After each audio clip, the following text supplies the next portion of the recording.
xalça, mədəniyyət və ənənələr haqqında ismarişdir. Sənətkarlar onları uzaq səfərə hazırlayırlar.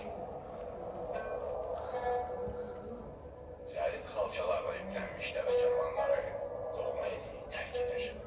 Onları Odlar yurdundan keçən Böyük İpək yolu ilə sirli və zəngin tarixi olan şəhərlərə aparırlar. Azərbaycan xalçaları tarixən imtiyazlı şəxslər üçün hədiyyə idi. Onlar hökmdarların saraylarını bəzəyir, mərasimlərin mərkəzinə çevrilirdi. Hər ilmə, hər naxış nəsildən nəsil götürülən yüksək sənətkarlıq və istedaddan xəbər verir.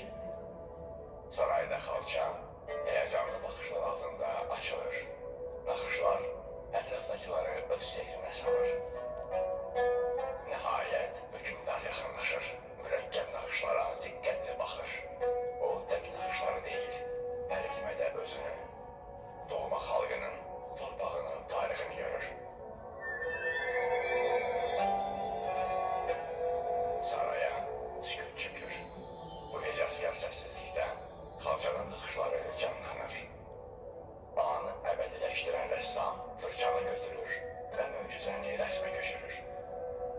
Zamanın kitabı vərəqlənir. Azərbaycan xalçaları bu miniatürlərdə əbədiyyət qazanır. Onların naxışları heç vaxt susmayan musiqi kimidir. Elmlə, ədəblə qapılar şərəf, midvari olmasa nə lazım sədəf. Fırçanın hər toxunuşu, rəsmin hər cizgisi xalçaların sadəcə bəzək əşyası olmadığını göstərir.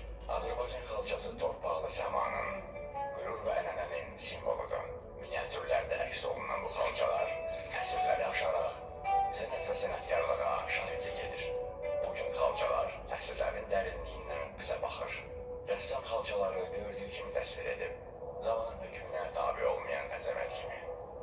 Sizə zamanın ilmələrini həkk olunmuş belə bir hekayə danışmaq istədim. Hər ilməsində əbədiyyətin gizləndiyi əsrarəngiz Azərbaycan xalçalarının hekayəsi. Mən keçmiş və